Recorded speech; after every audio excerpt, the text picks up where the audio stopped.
வணக்கங்களே, Sri Kuberan TV நேயர்களுக்கு லட்சுமண அன்பு வணக்கங்கள். இப்போ நம்ம பார்க்க போகிறது வார ராசி பலன் 16ஆம் தேதியிலேருந்து 22ஆம் தேதி வரை எப்படி இருக்க போது பார்க்க போகிறோம். ஸோ எப்போதுமே சொல்கிறது தான், லக்னத்துக்கு பாருங்கள்.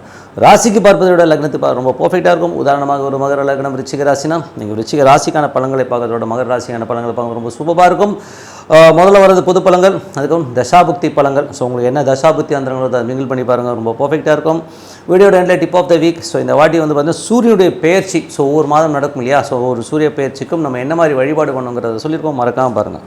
மகர ராசி. ஸோ மகர ராசிக்கு வந்து பார்த்திங்கன்னா உங்களது ராசி அதிபதி சனி 3ல் இருக்கார். ஸோ 3ல் இருக்கும்போது நிறைய ட்ராவல் இருக்குங்க. ஸோ கொஞ்சம் வந்து என்ன உஷாராக இருக்கணும்னா சின்ன சின்ன கலகங்கள் ஏற்படுறதுக்கான வாய்ப்பு இருக்கணும், ரொம்ப கவனமாக இருக்கணும். ஸோ அதை கொஞ்சம் பார்த்துக்கோங்க. அதுக்கப்புறம் பார்க்கும்போது உங்களுக்கு வந்து 3ல் உள்ள சனி வந்து பார்த்திங்கன்னா சுயசாரத்தில் இருக்கும், நல்ல பலமாகவே செயல்படுவார். ஸோ அதனால் நிறைய மாற்றங்கள் உங்களுக்குள்ளேயே நிறைய சேஞ்சஸ் பண்ணுறதுக்கான வாய்ப்புலாம் நிறைய இருக்கும். அதுக்கப்புறம் 4ஆம் அதிபதியான செவ்வாய் வந்து பார்த்திங்கன்னா இப்போ வந்து உங்களுக்கு 8ல் இருக்காருங்க. ஸோ அந்த வீடு வாசல் வண்டி வாகனம் சம்மந்தமான விஷயங்களை ரொம்ப கேர்ஃபுல்லாக இருக்கின்றது ரொம்ப ரொம்ப அவசியம். ஏன்னா வந்து 4-8 வந்து வீட்டுக்கு பராமரிப்பு வேலைகள், வீட்டு சம்மந்தமான விஷயங்களில் நிறைய ஒரு ஸ்ட்ரெஸ்ஸோ டென்ஷனோ வரதுக்கான வாய்ப்புகள். வண்டி வாகனம் ஓட்டும்போது கொஞ்சம் கவனமாக ஓட்டணும். தாயாருடைய உடல்நலம் சம்மந்தமான விஷயங்களை அம்மாக்கிட்ட பேசும்போது கொஞ்சம் கவனமாக இருக்குது, ரொம்ப ரொம்ப நல்லது. அதுக்கப்புறம் 5ஆம் அதிபதி 5-10ஆம் அதிபதியான சுக்கிரன்.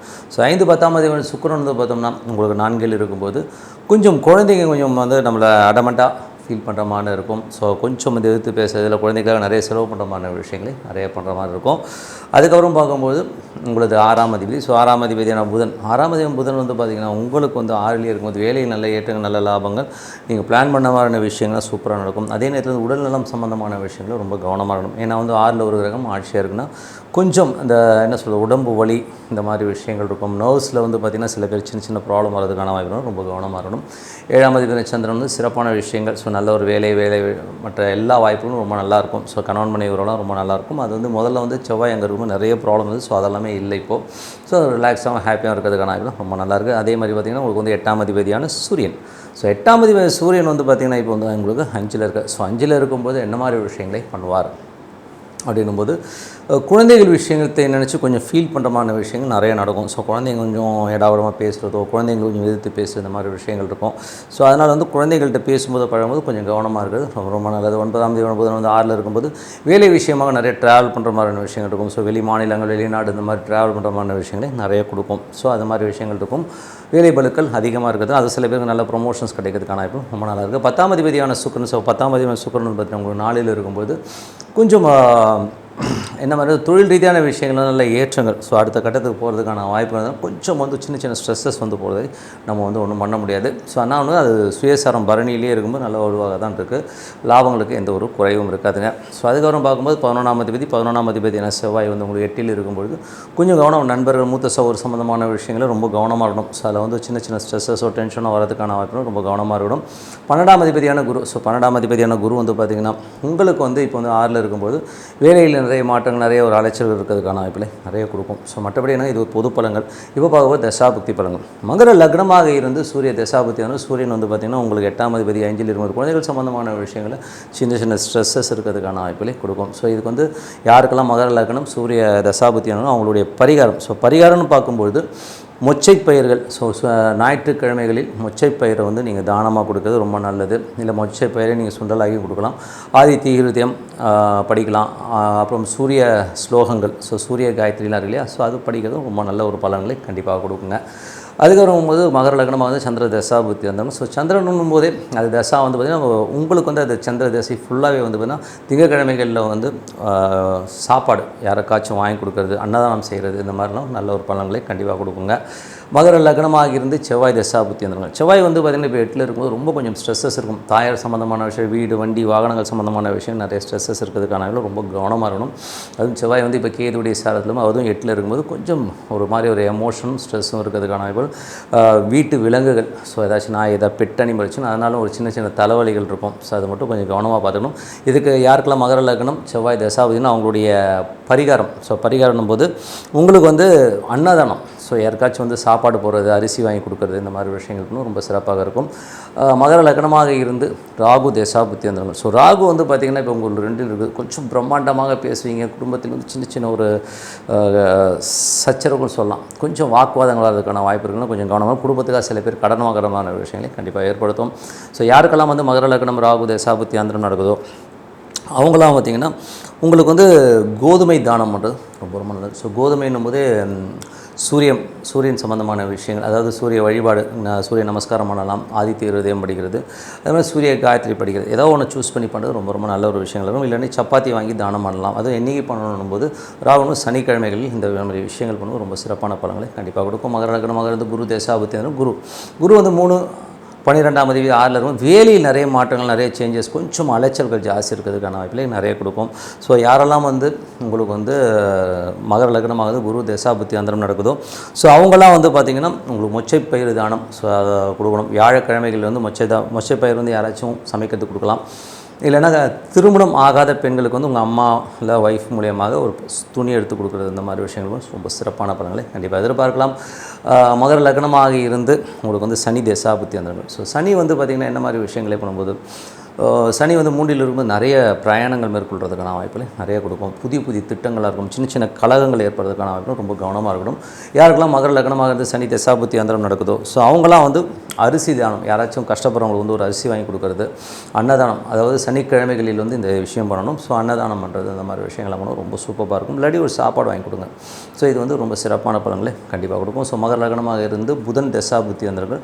ஸோ புதன் வந்து பார்த்திங்கன்னா உங்களுக்கு 6ல் இருந்து ஆட்சி பலமாக இருக்கும்போது நல்ல ஏற்றங்கள், வேலையில் நல்ல ஏற்றங்கள், லாபங்கள்லாம் எல்லாமே ரொம்ப சூப்பராக இருக்கும். நல்ல வருமானங்கள் வரதுக்கான வாய்ப்புகள் இருந்தாலும் உங்களுக்கு வந்து அந்த 6ன்னும் போது உடல் நலம் சம்மந்தமான விஷயம் கொஞ்சம் கேர்ஃபுல்லாக இருக்கணுங்க. ஸோ யாருக்கெல்லாம் மகர லக்னமாக இருந்து புதன் தசாபுத்தி அந்தரம் நடக்குதோ ஸோ அவங்களாம் வந்து பார்த்திங்கன்னா எள்ளு உருண்டை யாருக்காச்சும் வந்து தானமாக கொடுக்கலாம். ஸோ எள்ளு உருண்டை வந்து என்னைக்கு கொடுக்கணுன்னா உங்களுக்கு புதன் கிழமைகளில் வந்து எள்ளு உருண்டை கொடுக்குறது ரொம்ப ரொம்ப நல்லது. இல்லைன்னா வந்து வயதானவர், ரொம்ப வயசானவங்களுக்கு வந்து துணி எடுத்து கொடுக்குறது, ஊனமுற்றவர்களுக்கு வந்து துணி எடுத்து கொடுக்குறது, இந்த மாதிரி விஷயங்கள் பண்ணும்போது உங்களுக்கு கர்மாக்கள் கிளியர் ஆகிறதுக்கான ரொம்ப சூப்பராக இருக்கும். மகர லக்னமாக இருந்து கேது தேசாபுத்தியத்தில் கேது வந்து உங்களுக்கு 8ல் இருக்கும்போது சட்ட ரீதியான விஷயங்கள் ரொம்ப கவனமாக இருக்கணும். ஸோ வயதானவர்கள், அந்நிய மதத்துக்காரர்கள், வேற்று மதத்துக்காரர்கள்லாம் கொஞ்சம் கேர்ஃபுல்லாக இருந்துக்குங்க. ஸோ அதனால் வந்து நமக்கு ஒரு எமோஷன்ஸோ ஸ்ட்ரெஸ்ஸோ வரதுக்கான வாய்ப்புகள், கவர்மெண்ட் சம்மந்தமான விஷயங்களை ஃபைன் அடித்து ஃபைன் கட்டுறமான விஷயங்களாக இருக்கும். ஸோ அதெல்லாம் வந்து ரொம்ப கேர்ஃபுல்லாக இருக்கணும். யாருக்கெல்லாம் வந்து மகர லக்னமாக வந்து கேது தசாபுத்தி அந்தரம் நடக்குதோ ஸோ அவங்களாம் வந்து என்ன பண்ணணும், பச்சைப்பயிறு தானம் பண்ணுறது ரொம்ப ரொம்ப நல்லது. ஸோ பச்சைப்பயிறு தானம் பண்ணும்போது அது ஒரு நல்ல பலன். அதுவும் வந்து எப்போ பண்ணால் செவ்வாய்க்கிழமைகளில் வந்து இந்த பச்சைப்பயிறு தானம் பண்ணும்போது ரொம்ப சிறப்பான பலன்களை கொடுக்கும். இல்லைனா சின்ன குழந்தைங்க, இந்த இல்லாட்டி படிக்கிற குழந்தைங்க இருக்காங்க, குட்டி குழந்தைங்களாம் இருக்காங்க இல்லையா, அதில் கஷ்டப்படுறவங்க வந்து ஸ்கூல் ஃபீஸ் கட்டலாம், இல்லைனா யூனிஃபார்ம் எடுத்து கொடுக்கலாம், ஒரு நோட் புக்கு, அவங்க புக்ஸுக்கான செலவுகளை கொடுக்குறது வந்து சிறப்பான பலன்களை கண்டிப்பாக கொடுக்குங்க. ஸோ அதுக்கப்புறம் மகர லக்னமாக வந்து சுக்கிர தசாபுத்தி, சுக்கிரன் 5-10ஆம் அதிபதி 4ல் இருக்கும்போது குழந்தைகளுக்கான நிறைய செலவு இருக்கிறதுக்கான வாய்ப்புகள் இருக்குது. கொஞ்சம் வந்து இப்போ உங்களுக்கு வந்து பார்த்திங்கன்னா தொழில் ரீதியான விஷயங்களில் ஏற்றங்கள், நல்ல ஒரு லாபங்கள் வரதுக்கான வாய்ப்பும் ரொம்ப சிறப்பாக இருக்குங்க. கொஞ்சம் வந்து என்னென்னா குழந்தைங்க விஷயம் தான் வந்து கொஞ்சம் வந்து குழந்தைங்க எகென்ஸ்டாக பேசுகிறமான விஷயங்களே கொடுக்கும். ஸோ இதில் வந்து பரிகாரம் மகர லக்னமாக வந்து சுக்கிர தசாபுத்தி அந்தரம் நடக்கிறவங்களுக்கு பார்த்திங்கன்னா அரிசி தானம். ஸோ யாருக்கெல்லாம் வந்து வெள்ளிக்கிழமைகளில் வந்து அரிசி தானம் பண்ணுறது, இல்லைனா வந்து சாப்பாடு வாங்கி கொடுக்கறது, இந்த மாதிரி விஷயங்கள் பண்ணும்போது ரொம்ப சிறப்பான விஷயங்கள், நல்ல ஒரு விஷயங்கள் நடக்கிறதுக்கான ரொம்ப சிறப்பாக இருக்குது. ஸோ என்னை பொறுத்தவரை இது வந்து ஒரு நல்ல ஒரு பிரார்த்தனை, அமைதியாக ஒரு இடத்துல உட்காந்து நல்ல ஒரு பிரார்த்தனை பண்ணும்போது கண்டிப்பாக அடுத்த லெவல் போகிறதுக்கான வாய்ப்பாக இருக்குது, ரொம்ப சிறப்பாக இருக்கும்.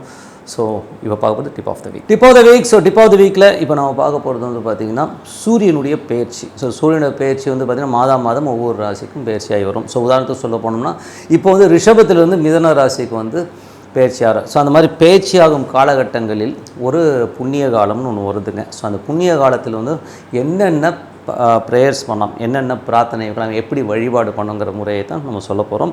ஸோ முதல்ல வந்து பார்த்திங்கன்னா ராசி கட்டங்களில் வந்து சரம், ஸ்திரம், உபயம்னு ஒரு 3 கட்டம் வருங்க. ரொம்ப ஈஸியாக சொல்லணும்னா மேஷ ராசிக்காரர் வந்து மேஷம், கடகம், துலாம், மகரம். ஸோ இந்த 4 ராசிகளில் சூரியன் வருகிற ஒரு காலகட்டம். ஸோ நீங்கள் வந்து உங்களுக்கு ஈஸியாக புரியறதுக்காக சொல்லியிருக்கேன், ஓகேங்களா. ஸோ இந்த 4 ராசிகளில் வந்து சூரியன் இப்போ மீனத்துலேருந்து மேஷத்துக்கு வரான்னு வச்சுக்கோமே. ஸோ அப்போது என்ன வழிபாடு பண்ணணும், இதை வந்து நீங்கள் எப்படி பார்க்கலான்னா பஞ்சாங்கத்துக்கு போங்க, அந்த தமிழ் மாதம் இப்போ ஆணி மாதம் போது ஆணி மாதத்துலேயே வந்து பார்த்தீங்கன்னா முதல்லே இருக்கும், ஒன்று முதல்ல இருக்கும், அது முதல் மாதத்தில் லாஸ்ட்டில் இருக்கும், அப்போ போட்டிருப்பாங்க. ஸோ இந்த புண்ணிய காலங்கள் அப்படின்னு சொல்லி ஒன்று போட்டிருப்பாங்க. ஸோ அந்த என்ன புண்ணிய காலம் என்ன டைமுங்கிறத போட்டிருப்பாங்க. அந்த வழிபாடு அப்போ பண்ணும்போது ரொம்ப சிறப்பாக இருக்கும். ஸோ இந்த மாதிரி வந்து மேஷ ராசிக்காரர்களுக்கும் கடகராசிக்காரர்களுக்கும் துலாம் ராசிக்காரர்களுக்கும் மகர ராசிக்காரர்களுக்கும் இந்த 4 ராசியில் வந்து சூரியன் பிரவேசிக்கிற அந்த காலகட்டத்தில் என்ன வழிபாடு. ஸோ அதை வந்து சங்கராந்தி புண்ணிய காலம்னு சொல்லுவோம். ஸோ சங்கராந்தி புண்ணிய காலம்ங்கிறது வந்து ஒரு மாதத்துல அந்த சூரியன் பயிற்சி ஆகிற காலகட்டம். அந்த காலகட்டத்தில் வந்து என்ன மாதிரி வழிபாடு பண்ணணும். ஸோ அப்படி அந்த மாதிரி காலகட்டத்தில் வந்து சரராசின்னு சொல்கிற அந்த ஒரு காலகட்டத்தில் வந்து நீங்கள் வந்து ஐயப்பன் வழிபாடு பண்ணுறது ரொம்ப சிறப்பான பலன்களை கண்டிப்பாக கொடுக்குங்க. ஸோ அந்த ஒரு ஐயப்பன் வழிபாடு வந்து ஐயப்பன் கோயிலில் அந்த இப்போ உதாரணம் சொன்னால் ஒரு பர்டிகுலர் டைம் இருக்கும், நீங்கள் அந்த பஞ்சாங்கத்தில் பார்க்கும்போது அந்த டைம் இருக்கும். ஸோ அந்த டைமில் வந்து நீங்கள் வழிபாடு பண்ணணும், சிறப்பான பலன்கள். நீங்கள் வந்து குலதெய்வ தோஷங்களை நீக்க வல்லது. உங்கள் குலத்தில் வந்து நிறைய பாவங்கள் பண்ணியிருந்தாலும் ஸோ அதெல்லாம் கிளியர் ஆகி ஒரு நல்ல ஒரு கிளாரிட்டியை கொடுக்கறதுக்கான வாய்ப்பை கொடுக்கும். ஸோ அதனால் இந்த ராசியில் மேஷம், கடகம், துலாம், மகரம், ஸோ இந்த 4 ராசியில் சூரியன் பிரவேசிக்கிற அந்த காலகட்டத்தில் வருகிற சங்கராந்தி புண்ணிய காலங்களில் வந்து இந்த வழிபாடு பண்ணுங்கள், ரொம்ப சிறப்பான பலன்களை கொடுக்குங்க. ஸோ இதுக்கு அடுத்தது வந்து ஸ்திர ராசிகள்னு சொல்லுவோம். ஸ்திர ராசிகள் வந்து சூரியன் பிரவேசிக்கிற காலங்கள். ஸோ இது வந்து பார்த்திங்கன்னா ரிஷபராசி வரும், சிம்ம ராசி வரும், விருச்சிக ராசி வரும், கும்பராசி வரும். இந்த 4 ராசிகள் வந்து ஸ்திர ராசி. ஸோ இப்போ அந்த ராசிக்கு சூரியன் பிரவேசிக்கிற காலம் வந்து விஷ்ணுபதி புண்ணிய காலம்னு சொல்லுவோம். ஸோ விஷ்ணுபதி புண்ணிய காலம் வந்து ரொம்ப முக்கியமான ஒரு புண்ணிய காலம்.